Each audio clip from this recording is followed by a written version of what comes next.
وآلہ. اعوذ باللہ من الشیطان اللعین الرجیم. بسم اللہ الرحمن الرحیم. الحمدللہ رب العالمین والصلاة والسلام علی خیر خلقہ محمد وآلہ طیبین الطاہرین ولا سیما علی ابن امہ امیر المؤمنین علی بن ابی طالب علیہ الصلاة والسلام وعلی ابنتہ الصدیقۃ الطاہرہ فاطمۃ الزہراء سیدۃ نساء العالمین وعلی سبطہ الحسن والحسین سیدی شباب اہل الجنہ وعلی علی بن الحسین زین العابدین ومحمد بن علی الباقر وجعفر بن محمد الصادق وموسى بن جعفر الكاظم وعلی بن موسى الرضا ومحمد بن علی التقی وعلی بن محمد النقی الهادی والحسن بن علی العسکری والخلف الحجہ المہدی المنتظر اللہم عجل فرج وسہل مخرجہ لیملأ الارض قسطا وعدلا کما ملئت ظلما وجورا واللعن الابدی علی اعدائهم اجمعین. اما بعد فقال اللہ الحکیم بسم اللہ الرحمن الرحیم واللہ متم نورہ ولو کرہ الکافرون. درود بھیجیے محمد وآل محمد پر. اللہم صلی علی محمد وآل محمد. مومنین کرام، یقیناً آپ خواتین و حضرات توجہ ہیں، آج محرم الحرام کی 24 تاریخ ہے اور یہ وہی ایام ہیں کہ امام علیہ السلام کی شہادت کے بعد یہ اہل بیت اطہار کا یہ قافلہ راستوں میں ہیں، کوفہ اور شام کے راستوں میں. اور اس کے علاوہ جو دوسری مناسبت ہے وہ کل 25 محرم الحرام ہے. 3 قسم کی روایات ہیں امام علیہ السلام، امام زین العابدین کی شہادت کے بارے میں. ان میں سے ایک روایت کی جس پر اکثر عمل کیا جاتا ہے وہ 25 محرم الحرام کی ہے.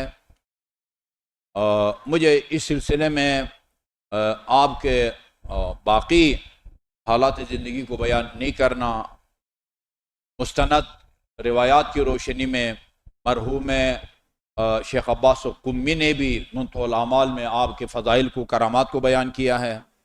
شیخ مفید مرحوم نے بھی ارشاد مفید، جس کا اردو ترجمہ تذکرۃ الاطہار ہے، مولانا صفدر حسین نجفی صاحب نے کیا ہے.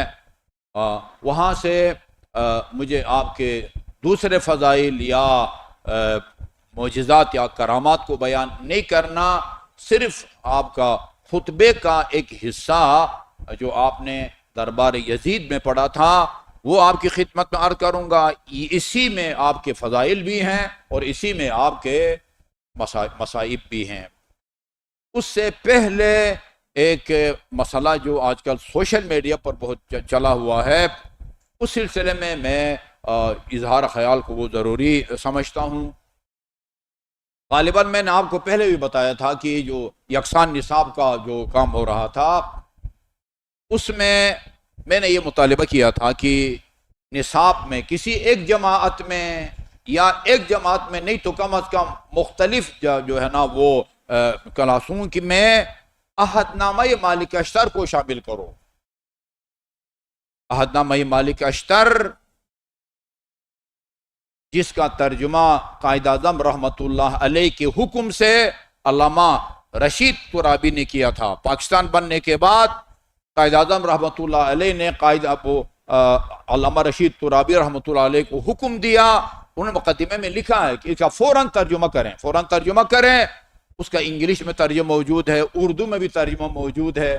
وہ جو ہماری ایک ملاقات ہوئی تھی چیف صاحب سے، وہ ترجمہ انگلش والا میں نے ان کو بھی دیا تھا. میں نے کہا تھا کہ اس کو جو ہے وہ ضرور پڑھیں، اور میں نے یہ بتایا ان کو کہ یہ وہ عہد نامہ ہے کہ جو امیر المومنین نے اپنے ایک گورنر کو بنا کے دیا تھا، اور قائد اعظم کے حکم سے علامہ رشید ترابی نے اس کا انگلش میں جو ہے نا وہ ترجمہ کیا ہے. کوئی اختلافی بات نہیں ہے، حکومت چلانے کا طریقہ بتایا ہے.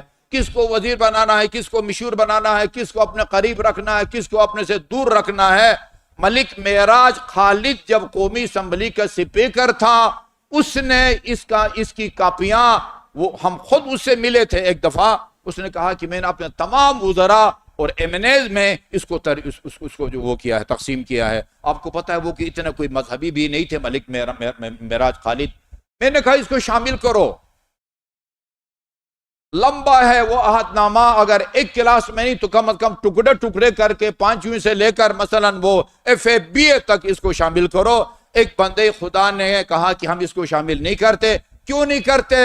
یہ نہیں کہ اس کے اندر کوئی مطلب غلط ہے، نہیں، اس میں مالک اشتر کا نام آتا ہے۔ مالک اشتر کیا کہتا ہے؟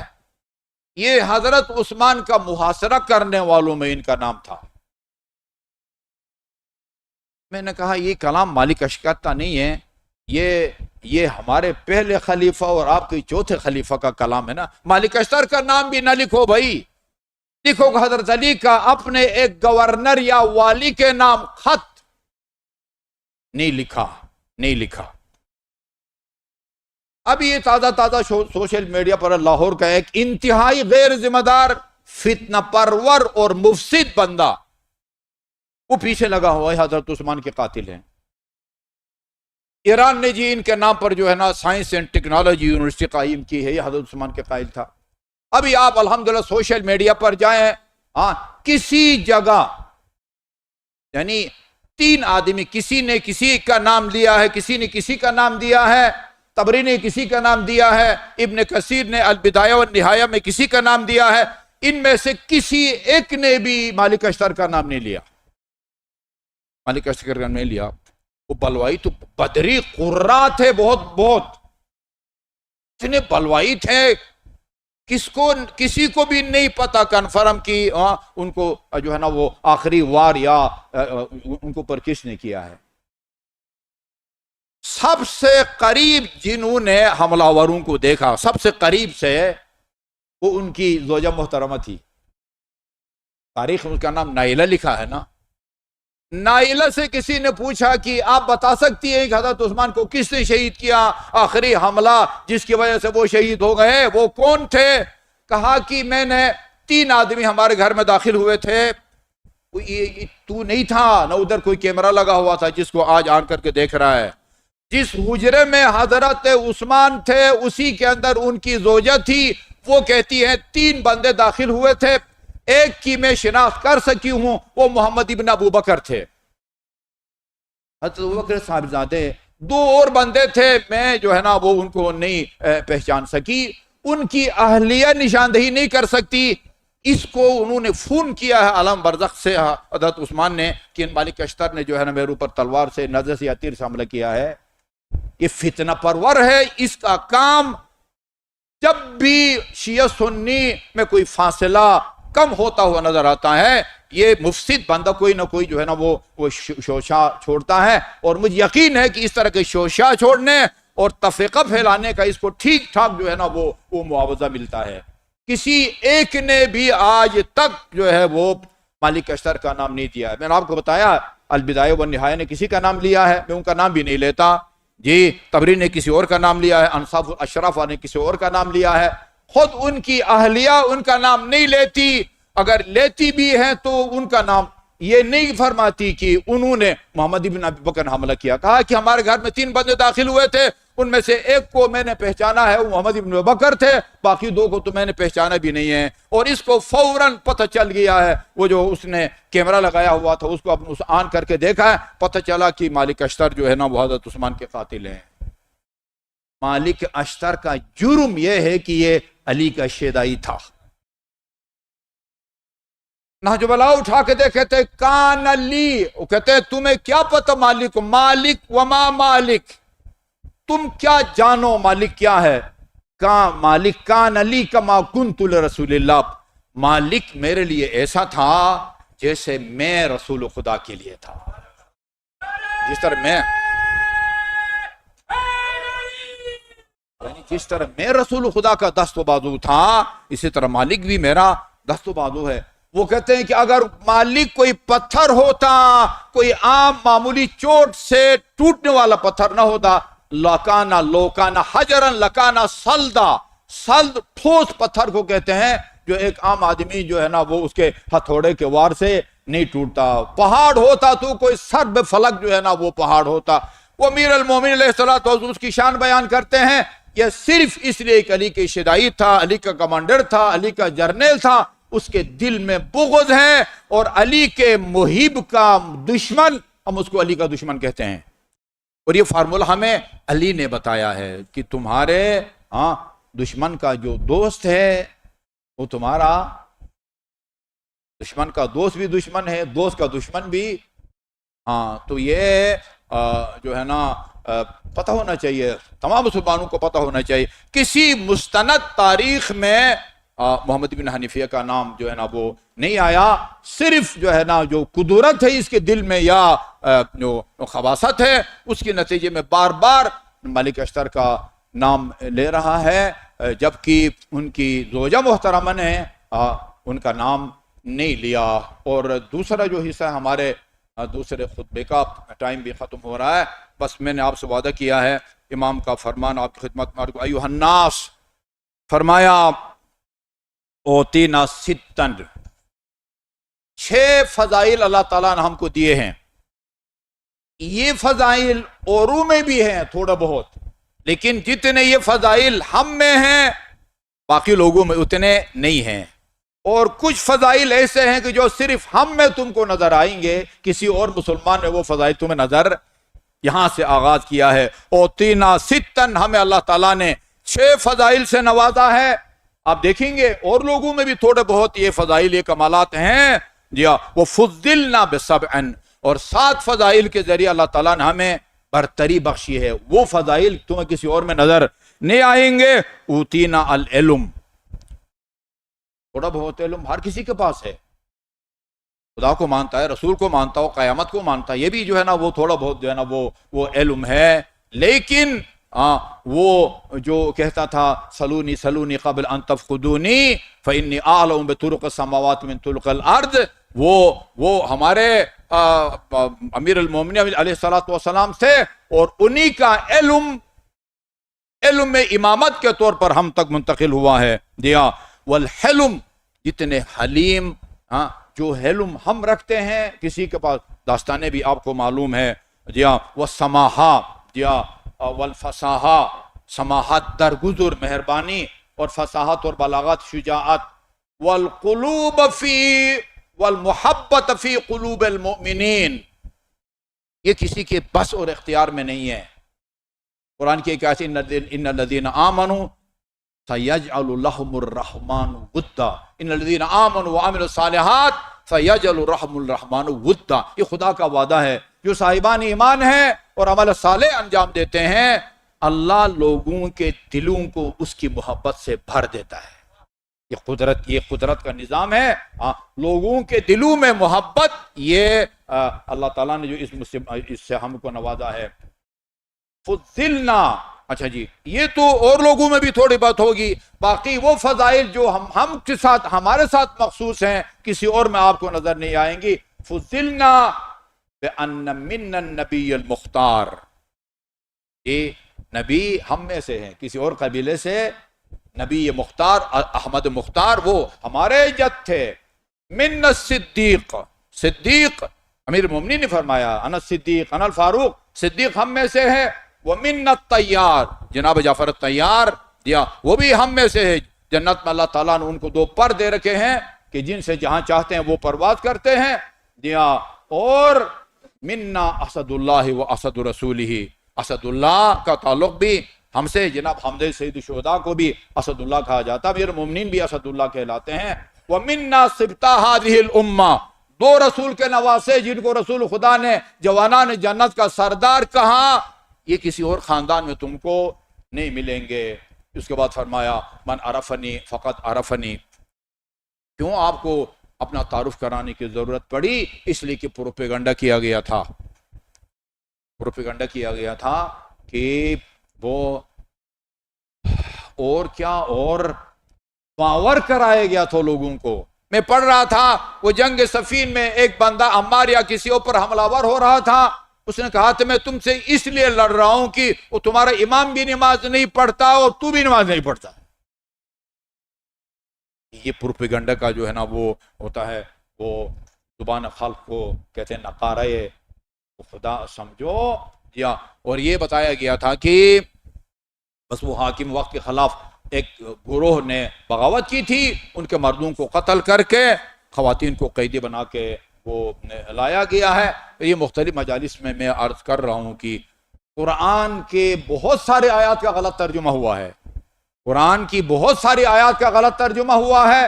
سب سے سنگین غلطی، سب سے سنگین جرم یہ کہ اطیعوا اللہ و اطیعوا الرسول و اولی الامر منکم کا غلط ترجمہ کیا گیا، اور ہر حکمران چاہے فوجی ہو، سول ہو، شرابی ہو، کبابی ہو، زانی ہو، کہا اس کی اطاعت کرو جب تک وہ کافر نہ ہو جائے۔ یہ جو خون ناحق بہائے گئے، مدینہ میں سینکڑوں صحابہ کرام کو شہید کیا گیا، 1000 سے زیادہ عصمتیں لوٹی گئی اور ناجائز اولاد پیدا ہوئی، یہ یزید کو اولی الامر ماننے کا نتیجہ ہے۔ فرمایا کہ جو مجھے جانتا سو جانتا ہے، ومن لم یعرفنی انبأتہ بحسبی یا ونسبی، میں اس کو اپنا حسب نسب بتاتا ہوں کہ میرا کس خاندان سے تعلق ہے۔ ایھا الناس انا ابن مکہ و منا، میں فرزند مکہ اور منا ہوں، میں زمزم اور صفا کا فرزند ہوں۔ انا ابن من حمل الرکن باطراف الردا، وہ حجر اسود کو نصب کرنے میں جھگڑا پڑ گیا تھا تو رسول خدا نے چادر بچھائی تھی اور کہا تھا کہ حجر اسود کو اس میں رکھو، اور جتنے بھی جو ہے نا فریق ہیں، لڑائی جھگڑا ہے، سب جو ہے نا وہ ایک ایک کونے کو پکڑے اور اٹھا کے آن حضرت نے نصب کیا تھا۔ یہ اس سے فضیلت کی طرف اشارہ ہے کہ جس نے اپنی ابا کے اطراف کے ذریعے رکن کو اٹھایا تھا، انا ابن خیر من اعتذر وارتدى، میں ہر اس سے مسلمان سے افضل ہوں، جی میں اس کا بیٹا ہوں کہ جو ہر احرام پہننے والے سے افضل ہے، تمام مسلمانوں سے افضل ہے۔ انا ابن خیر من انتعل، پا بے رہنا چلنے والوں میں بھی سب سے افضل، نالین پہن کے چلنے والوں میں بھی سب سے افضل۔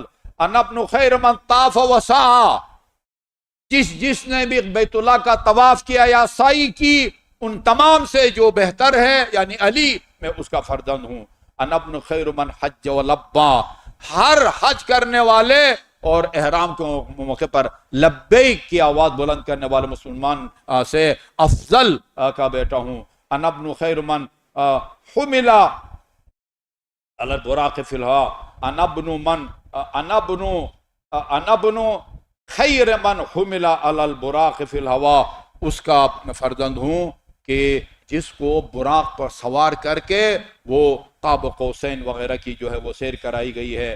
انا ابن من اسری بہ من المسجد الحرام الى المسجد الاقصی، اس کا بیٹا ہوں جس کو مسجد الحرام سے مسجد الاقصی تک کی سیر کرائی گئی، معراج کے سفر کی طرف اشارہ ہے۔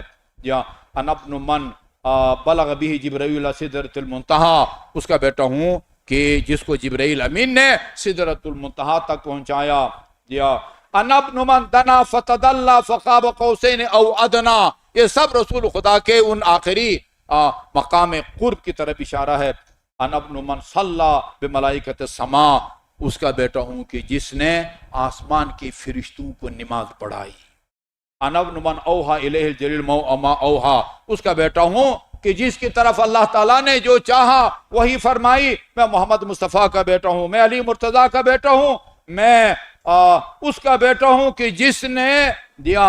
اب امیر مومنین کی طرف اشارہ ہے، کفار کے عربوں کی وہ اس طرح ناک رگڑی کہ ان کو شہادتین کا اقرار کرنے پر مجبور کر دیا، حتی قالوا لا الہ الا اللہ۔ انا ابن من ضرب بین یدی، ابھی امیر مومنین کے فضائل ہیں، میں اس کا بیٹا ہوں جو رسول خدا کے سامنے آپ کے رکاب میں 2 تلواریں لے کے لڑتے تھے، 2 نیزے رکھتے تھے، 2 دفعہ ہجرت کی، 2 دفعہ بیعت کی۔ قاتل ببدر و حنین، وہ جو بدر میں بھی مشرکین کے قاتل تھے، حنین مشرکین قاتل۔ لم یکفر باللہ طرفۃ عین، اس کا بیٹا ہوں کہ جس نے ایک چشم زدن کے برابر بھی اللہ تعالیٰ کا انکار نہیں کیا۔ خطبہ طولانی ہے، صرف ایک جملہ عرض کروں۔ اللہ تعالیٰ آپ سب کو پہلی فرصت میں خطبات مقدسہ، چاہے وہ مدینے میں ہوں، ایران میں ہوں، عراق میں ہوں، سب کی زیارت نصیب فرمائے۔ جب آپ جنت البقیع جاتے ہیں، وہاں ہم 2 قسم کی زیارتیں پڑھتے ہیں۔ ایک زیارت پڑھتے ہیں 4 اماموں کے لیے، اس میں ہمارے مخاطب امام حسن، امام محمد باقر، امام جعفر صادق اور امام زین العابدین ہوتے ہیں۔ اس کے بعد ہر امام کی الگ الگ زیارت ہے، الگ الگ زیارت ہے. ایک جملہ ہے وہاں، وہ آپ کو امام حسن کی زیارت میں نہیں ملے گا، امام محمد باقر کی زیارت میں نہیں ملے گا، امام جعفر صادق کی زیارت میں نہیں ملے گا. السلام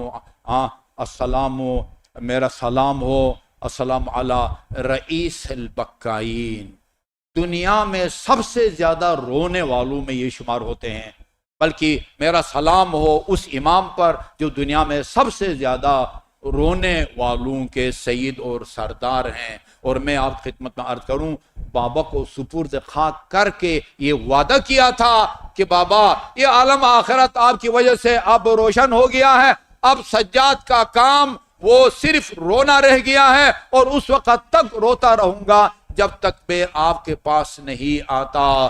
جب مدینے کے لوگوں نے پوچھا تھا فرزند پیغمبر ہمیں تو آپ کی زندگی کو خطرہ محسوس ہو رہا ہے، یہ آپ کب تک روئیے گا؟ فرمایا جو منظر میں نے دیکھے ہیں وہ تم نے نہیں دیکھے.